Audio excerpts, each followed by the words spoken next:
आज गृह राम जी आई है ना। और इतना ही नहीं, देखिए क्या करती है, सगुन ऐसा निकल रहा है कि राम जी आई है ना, हे लक्ष्मण जी आई है ना, राम जी आई है ना, हे लक्ष्मण जी आई है ना, सीता नारे आई है ना, सीता नारे आई है ना। रामचंद्र आएंगे और लक्ष्मण जी आएंगे और सीता का तो हरण हो चुका था, कहां से आएगी। तो नित्य प्रति बाट जोतती थी और पुष्प बिछाती थी। अब वहां के जो साधु महात्मा थे स्नान करने के लिए पंपा सरोवर जा रहे थे।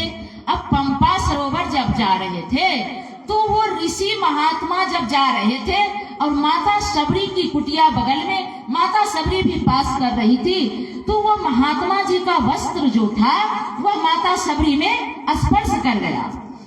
अब वह महात्मा कहते हैं कि मैं छुआ गया। इस सबरी से इस छोटी जाति मुसहरनी जाति की थी, भिल्ली मुसहरनी थी, मैं इसमें मेरा वस्त्र सटा तो मैं छुआ गया। अब वह पंपा सरोवर में फिर स्नान करने के लिए चला गया। अब जब पंपा सरोवर में स्नान करने के लिए गया तो सारा जल दूषित हो चुका था, जल में कीड़े पड़ गया था, रक्त हो गया था, कीड़े पड़ गया था, सारा जल दूषित हो गया। अब भगवान श्री राम का बाट वो भी देख रहे हैं और माता सबरी भी। अब भगवान श्री राम जब वन में आए, वनवास में, जंगल में, तो पूछते हैं उस महात्मा से कि सबरी माता का कुटिया किधर है। एक तो पहले से ही वह ढोंगी पाखंडी महात्मा जो था उसको तकलीफ था, क्योंकि जल दूषित हो चुका था और किसी व्यक्ति को यदि कोई तकलीफ हो तो कहा गया है कि कटे पर नमक छींटना।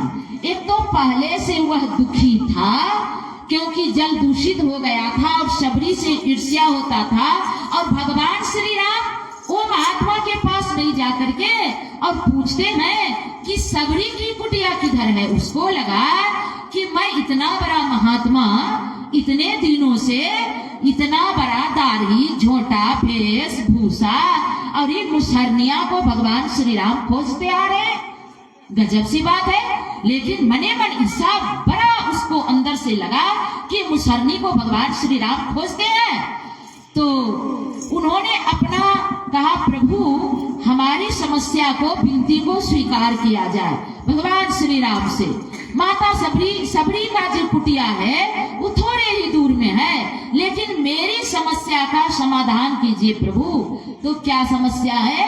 तो सरोवर में के जल में कीड़े पड़ गए हैं, जल दूषित हो गया है। तो कहे क्यों दूषित कैसे हो गया? तो दूषित तो उसी दिन से हुआ कि यह मुसहरनी जो है ना, ये भिल्ली, इस सबरी जो है मुसहरनिया, या मुसहरनी में मेरा वस्त्र सट गया, मैं छुआ गया और गया स्नान करने के लिए। जब स्नान करने के लिए गया तो देखता हूँ कि सारा जल दूषित, जल में कीड़े पड़ गए हैं, जल स्नान करने के लायक नहीं रहा, उसी दिन से जल दूषित हो गया। तो प्रभु श्री राम कहे कि मैं क्या करूं इसमें? बस प्रभु एक ही आपसे निवेदन है कि आप अपना चरण धोवन दे दीजिए, बस सारा जल पवित्र हो जाएगा, स्वच्छ हो जाएगा। प्रभु श्री राम सोचते हैं कि चलो कहा तो मान लेते हैं। भगवान श्री राम का वहां का जो साधु महात्मा था वह चरण धो लिया और चरण धो करके सरोवर में जाकर के दे दिया, लेकिन जल पवित्र नहीं हुआ। क्या समझते हैं? जल पवित्र नहीं हुआ, उसी तरह से जल दूषित रहा। अब भगवान श्री राम के चरण धोवन पड़ने से सरोवर का जल पवित्र स्वच्छ नहीं हुआ। फिर कहा, प्रभु अब क्या उपाय? तो हम क्या करें? प्रभु अब आप ही कोई उपाय बताइए, नहीं तो हम लोग का जिंदा रहना भी मुश्किल है। उस समय तो ये समरसेबल और मोटर तो चलता नहीं था, तो मोटर चला दीजिए, समरसेबल गड़वा दीजिए, है ना। तो संत महात्मा ऋषि लोग जल की उस समय बड़ी अभाव थी और पंपा सरोवर का जल दूषित हो चुका था। अब सब त्राहिमाम में है।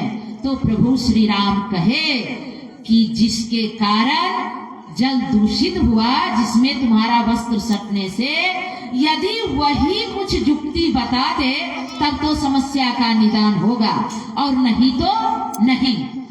अब उसी के शरण में जाओ। भगवान श्री राम देखिए रेफर कर रहे हैं, लाइलाज है, हमसे नहीं होगा।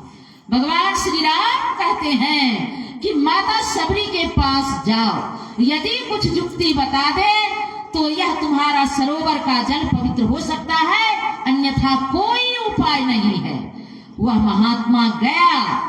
अब महात्मा जो छुआया गया था वो माता सबरी के चरण में जाकर के गिरता है और क्षमा याचना करता है। उतना ही नहीं, कहे कि यदि माता का सबरी का यदि चरण उसमें पड़ जाए, चरण धोवन, तो पवित्र हो सकता है। तो माता सबरी का चरण धोवन उसमें पड़ा है और तब वह जल पवित्र स्वच्छ हुआ है। ये भक्त की महिमा है। भगवान श्री राम वनवास की अवधि में माता सबरी की कुटिया पर पहुंचते हैं। अब सबरी जो है नित्य प्रति 11,000 वर्षों से तपस्या कर रही थी और अपने गुरु मतंग ऋषि की आदेशानुसार, बड़े पहुंचे संत थे मतंग ऋषि, वह उन्हीं के कुटिया में सेवा करती थी। अब सेवा जब मतंग ऋषि जाने लगे तो माता सबरी से कहे कि सबरी, यही तुम दृढ़ विश्वास के साथ रहना और प्रभु श्री राम आकर के दर्शन देंगे और तुम्हारा उद्धार करेंगे। वह विश्वास करके माता सबरी वहां तपस्या कर रही थी और प्रभु श्री राम को इतना प्रेम में पागल थी, विह्वल थी कि जब बगीचे में, जंगल में जा करके इतना प्रेम में पागल थी। कभी कभी होता है हम लोगों को कि जब कोई वैसे वरिष्ठ प्रेमी संत महात्मा जो जिनसे प्रेम करते हैं, किस कोई पति से, संत महात्मा से, माता से, पिता से, जब विशेष प्रेमी आते हैं तो ध्यान उतर जाता है देने का। कुछ प्रेम देते खाने के लिए विशेष और कम में दे देते हैं। प्रेम में ऐसा होता है, भूल जाते हैं जो और विशेष प्रकार देने का तो उल्टा हो जाता है और कम प्रकार हो जाता है। ऐसा प्रेम, विशेष प्रेम की बात ऐसी होती है। अब माता सबरी जो है, खट्टी मीठी मीठी बरिया सबरी, चाखी चाखी राख आज गृह राम जी आई है ना, आज गृह राम जी आई है ना। लंबी लंबी केसिया सबरी, लंबी लंबी केसिया सबरी, आंगना बुहारे आज गृह राम जी आई है ना, आज गृह राम जी आई है ना। कूस के चटैया सबरी, कूस के चटैया सबरी, झारी बिछावे आज गृह राम जी आई है ना, आज गृह राम जी आई है ना।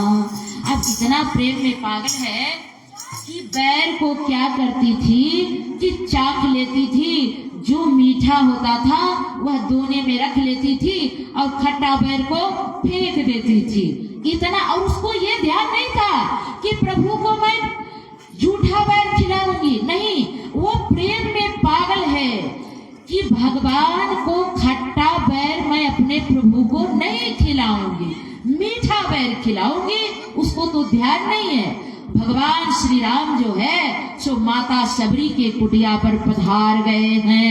अब माता सबरी देखिए क्या स्वागत करती है।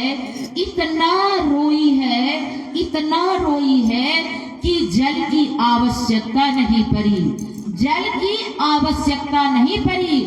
माता सबरी इतना रोई है, प्रभु श्री राम के चरणों पर माथा रख के कि उनके आंसू से प्रभु श्री राम का चरण धुला गया।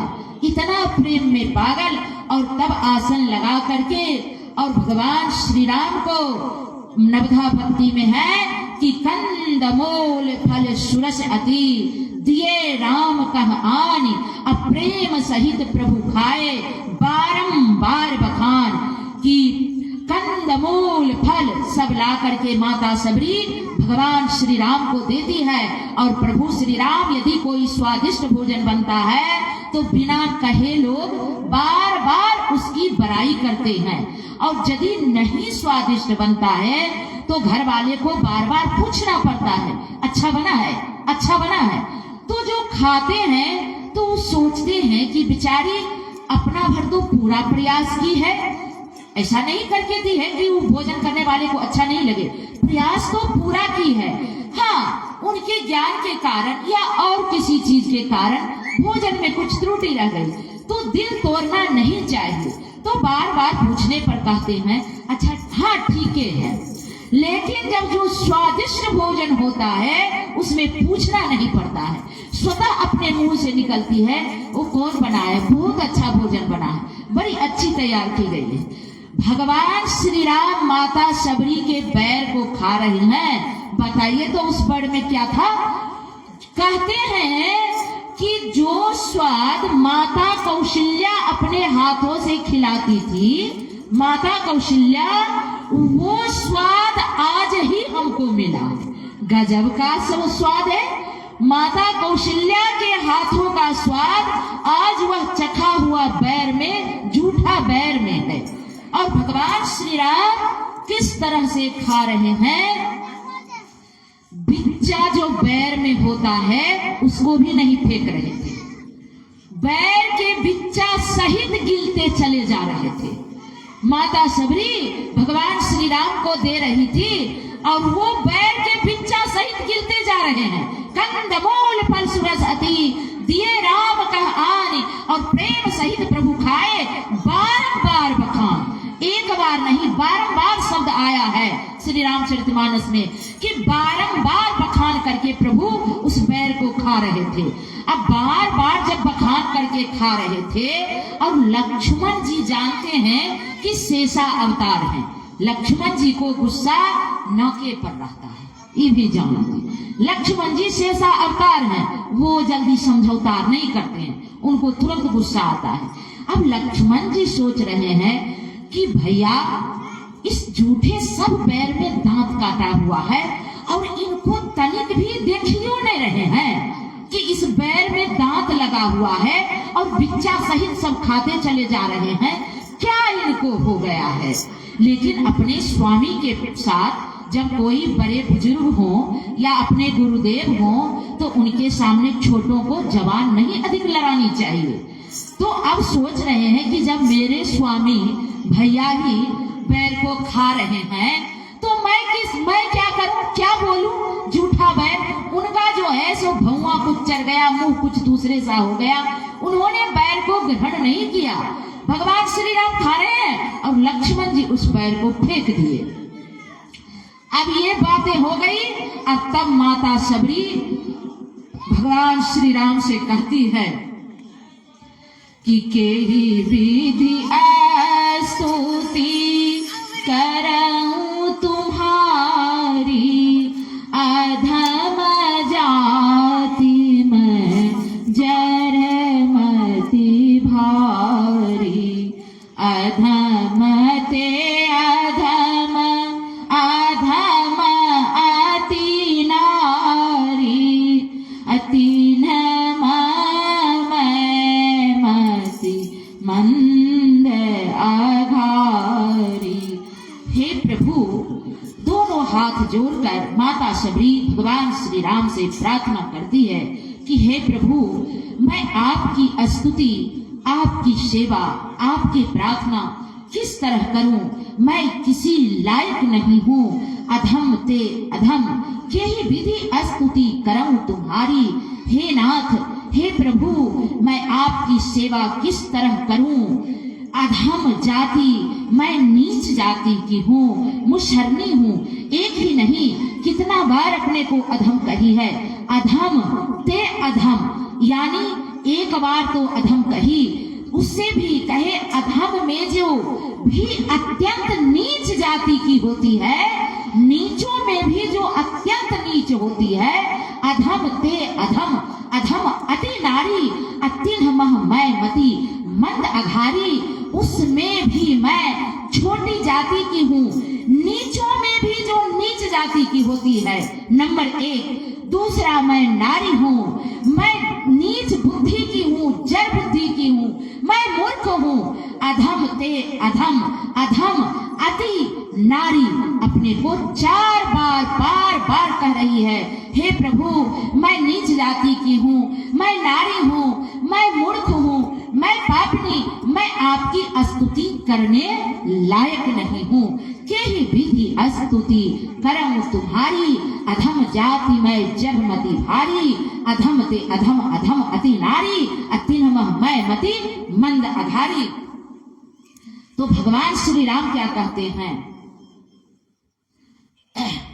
कह रघुपति सुनो भामिनी बाता, मानऊ एक भगति कर नाता।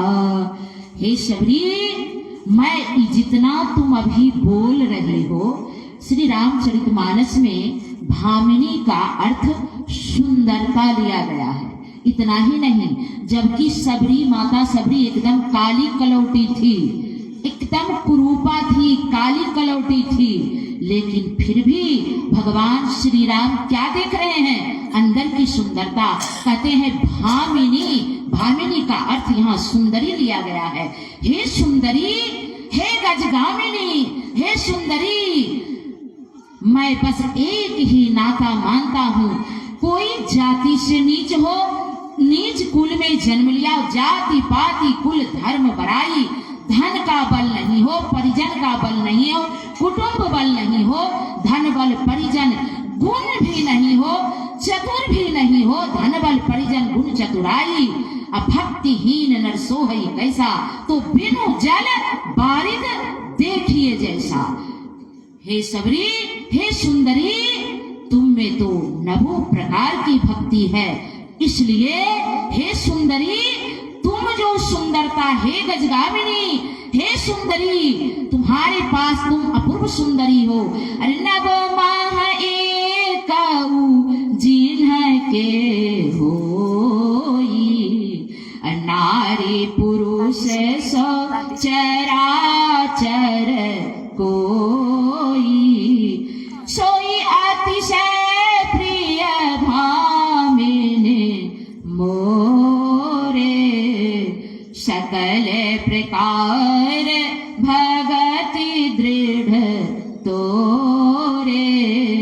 हे सुंदरी, अरे एक भी भक्ति जिसके पास में रहता है तो वह भी महान है। नभ माह एकऊ जिनके होई, उसमें नारी हो कि पुरुष हो, कोई भी जीव, कोई भी प्राणी, चराचर जीव, चराचर में कोई हो, उससे मुझे कोई भेद नहीं। स्त्री है, पुरुष है, गरीब है, अमीर है, ऊंचे जाति का है, नीच जाति का है, कोई है, नारी पुरुष चराचर कोई, सोई प्रिय ही नहीं, अतिशय प्रिय, प्रिय ही नहीं, अतिशय शब्द उसमें लगा हुआ है। सोई अतिशय प्रिय भामिनी मोरे, अरे वह भी मुझे अतिशय प्यारा है। और तुम्हें तो नवो प्रकार की भक्ति है, और नवो भक्ति में सर्वप्रथम उपदेश करते हैं, प्रथम भगति संतन कर संगा, दूसरी रति मम कथा प्रसंगा। प्रथम भक्ति, यदि कोई भक्ति के श्री पर चढ़ना चाहते हैं, भक्ति करना चाहते हैं, तो सर्वप्रथम आपको संतों का ही संग करना पड़ेगा। यह सत्संग और दूसरा मार्केट में नहीं मिलेगा, पूर्णिया मार्केट में न बेगूसराय मार्केट में, दुनिया के कोई मार्केट में नहीं। साड़ी, कपड़ा, सोना, चांदी जो खोजिए मिलेगा, लेकिन यह सत्संग संतों के पास ही मिलता है। जहाँ संत नहीं वहाँ सत्संग नहीं, संतों के पास जाना ही पड़ेगा। तब कहे कि प्रथम भगति संतन कर संगा, और दूसरी, अब पहली भक्ति सुने संतों का संग, इसमें कोई शर्त नहीं है। संतों की संग करने के लिए कह रहे हैं तो बिना शर्त का, लेकिन इसके बाद जो नवो भक्ति है उस सब में शर्त लगा हुआ है। दूसरी में है, दूसरी रति मम कथा प्रसंगा, दूसरी भक्ति करो, लेकिन शर्त इसमें रति, रति का मतलब प्रेम होता है। कथा प्रसंग में जाइए, लेकिन प्रेम से सुनिए।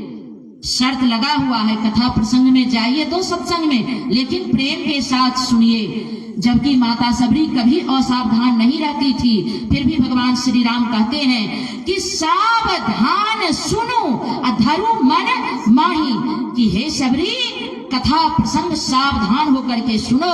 सावधान किसको होने के लिए कहे?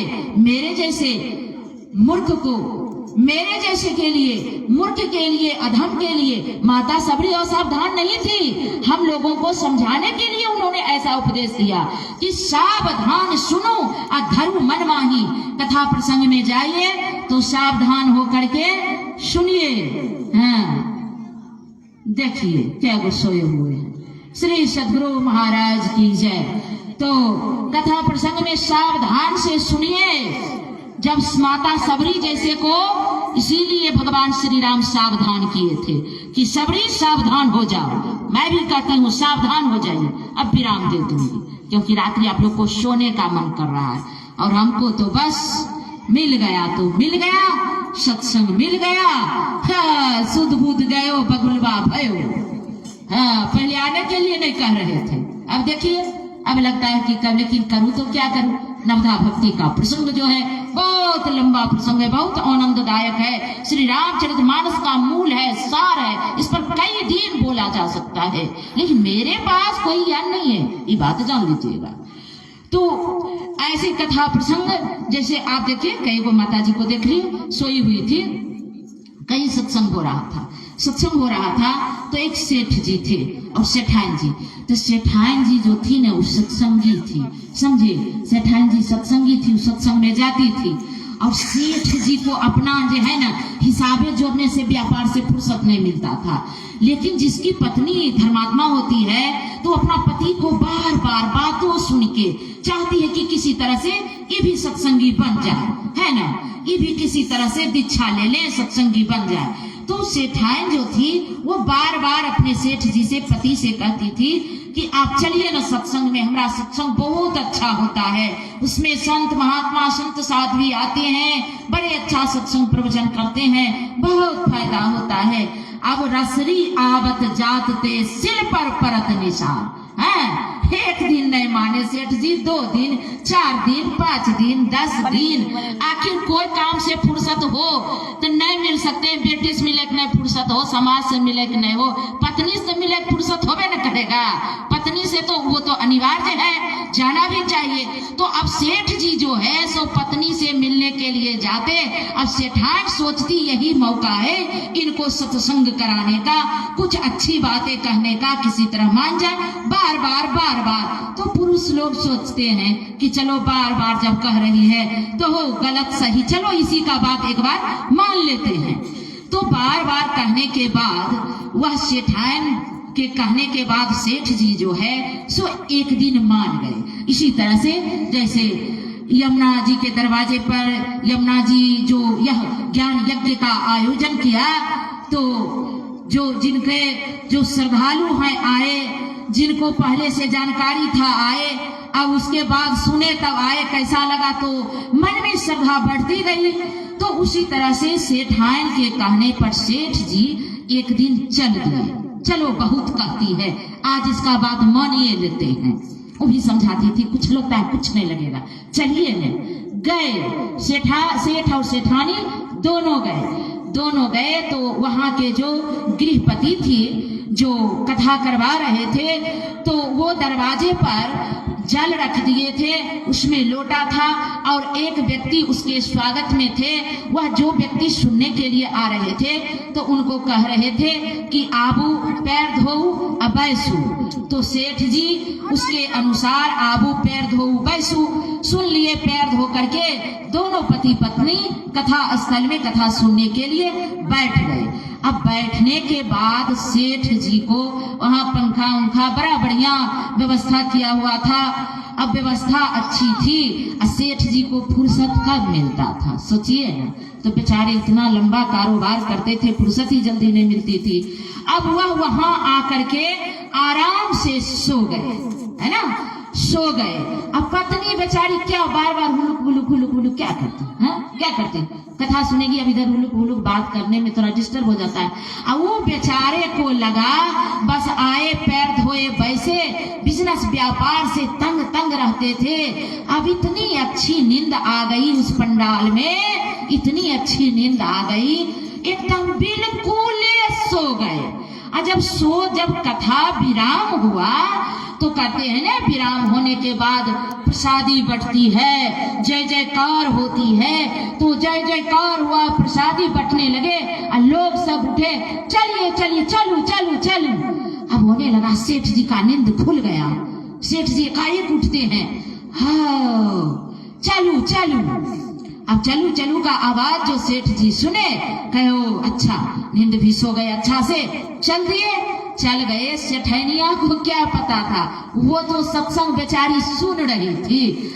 अब ये घर चले गए दोनों पति पत्नी। अब इसको लगा, उत्सुकता हुआ कि एक तो इतना दिन से प्रयास करने के बाद सत्संग में पति देव गए सेठ जी, तो थोड़ा पूछती हूँ कि क्या क्या सुने। मन में होती है ना कि आज हमारे पति देव इतना बड़ा काम किए, थोड़ा पूछते हैं कि क्या सुने। तो सेठनिया जो है अपने पति से पूछती है कि अच्छा गए ना हमारा सत्संग में। सत्संग में तो सेठवा तो मने मन सोच रहा है कि हाँ गए न जी। तो हाँ जी गए, तो गए, देखें कितना अच्छा हमारा सत्संग होता है, कथा कितने बढ़िया बढ़िया वक्ता आए हुए थे, कितना देर हुआ, कितना अच्छा अच्छा बोले। तो सेठवा मने मन सोचता है कि यहाँ तक जो बोली सो तो बात सही जच रहा है, लेकिन फिर कहती है कि कितना देर, इतना देर, कितना वक्ता आए हुए थे, सब बोले, कितना सुंदर बोले, कितना अच्छा सत्संग हरि कथा हुआ। तो मने मन सोचता है कि ये कब हुआ, मैं तो गया। और ये बात सुनाने के इसके बाबा लोग जो थे, जो वक्ता लोग आए थे, बड़ा बढ़िया बोले। तो सेठनिया के मन में हुआ कि मैं इनको बार बार कह रहा हूँ, बोलते क्यों नहीं कि क्या सुने हैं। अब वो बार बार उसको कहे। तो सेठ सोचा कि मैं तो सत्संग में गया, अरे तुमरे सत्संग तुम इतना बोल रही हो, इतना देर संत महात्मा लोग बोले, मैं कहाँ सुना। अरे इतने तो सुना कि आबू पैर धोऊ बैसू चलू चलू। हम कहा इतना देर कथा प्रवचन हुआ, इतने वो 3 बात सुने, जो आबू पैर धोऊ बैसू चलू। इतने महात्मा आए, इतने वो बात बोले, इतने देर माइक लगा ले, बोलते बोलते मुंह सूख गया है, तीसरी पाली सत्संग आ रहा है, क्या इतना ही बात बोला गया कि अब पैर धो बैसू और कुछ नहीं सुने। कुछ मैं नहीं सुना, बस तुम्हारे सत्संग में इतना ही मैं सुना। लेकिन हाँ एक बात है सेठान, बड़ा अच्छा लगा, जानती हो गए से लगा कि फुर्सत नहीं मिलता था, घर द्वार इतना कारोबार बढ़ गया था।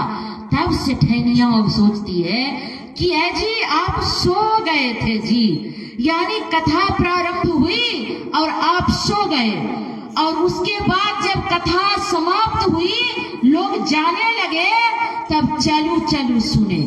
मैंने बीच का सब सत्यानाश, सब गयो। श्री सद्गुरु महाराज की जय। और ऐसे कथा प्रसंग में जितना देर सोइएगा तो कलयुग उस धर्म को ले लेता है। इसका भी कथा है ब्रह्मा जी के में। जितना देर कलयुग को कहीं स्थान नहीं मिल रहा था, सतयुग में पूरे सत्संग हरि चर्चा, त्रेता को कम मिला, द्वापर में आकर के और कम हो, त्रेता द्वापर में कम हुआ, कलयुग को बिल्कुल नहीं मिला, तो चारों आपस में झगड़ा करने लगे। ब्रह्मा जी के पास गए, ब्रह्मा जी से कहा कि जब चारों युग का परमपिता ब्रह्मा जी आपने निर्माण किया तो हमको सत्संग में हरि कथा में स्थान क्यों नहीं दिए। ब्रह्मा जी सोचे कि कलयुग जहाँ चला जाएगा वहाँ सत्संग नहीं, और जहाँ सत्संग वहाँ कलयुग नहीं, जहाँ हरि चर्चा वहाँ कलिकाल नहीं, और जहाँ कलयुग का वास है वहाँ हरि चर्चा नहीं। कलि प्रभाव विरोध चहु ओरा, कैसे इसको दूं धर्म में स्थान, झगड़ा झंझट। अब परमपिता ब्रह्मा सोचे कि चलो नाजायजो बेटा है, दिमाग लगा करके कहे चलो ठीक है, तुम्हारा धर्म में वही स्थान होगा, जो व्यक्ति कथा स्थल में सो जाएगा, सत्संग स्थल में, उसका धर्म तुमको मिल जाएगा, वही तुम्हारा स्थान है। तो जो व्यक्ति कथा स्थल में सो जाते हैं उसका जो है कलयुग ले लेता है, कलयुग वास कर जाता है। कहने से क्या फायदा, जो सुने फायदा होगा। माता जी आंख बंद करके श्री सद्गुरु महाराज की जय। अचेत करो बाबा भी हमारे मटके। चलो बहुत हो गया बोलते बोलते भाइयों लोग। चलिए, तो आप लोगों की सेवा में नवधा भक्ति तो अच्छी तरह से प्रारंभ भी अभी नहीं हुआ, ये भी जान लीजिए। नवधा भक्ति का प्रसंग कराना हो तो कई दिन का प्रोग्राम लेकर के नवधा भक्ति पर बोला जा सकता है। आप लोगों की सेवा में जो त्रुटि हुई उसके लिए मैं क्षमा प्रार्थी हूँ, और आप लोग क्षमा करने लायक। अरे जो सोते बोला ही तो तरी बाता, सुनहि मुदित मन पीतु अरु माता। देखते हैं छोटा बच्चा भात को तात कहता है, माँ जी का ओ जी कहता, उल्टा पुल्टा, लेकिन माता पिता उसकी जब भाषा सुनते कहता कत्ते प्रिय लगता। मैंने सच में जो बोल रहा है ओरिजिनल, उसका उतना प्रिय नहीं लगता है, लेकिन जो तोतली भाषा में उल्टा बोलता है तो उसका भाषा माता पिता को बड़ी प्रिय लगता है। तो मैं भी अज्ञानी बालिका हूँ, ज्ञानी नहीं हूँ। जो भी उल्टी सीधी आप लोगों की सेवा में सद्गुरु भगवान की कृपा से बोली हूँ, जो त्रुटि के लिए मैं बारंबार क्षमा प्रार्थी हूँ। अब जब सद्गुरु भगवान की दया हो तो आप लोगों की सेवा में उपस्थित होकर आप लोगों की सेवा करूंगी। बोलिए श्री सद्गुरु महाराज की जय।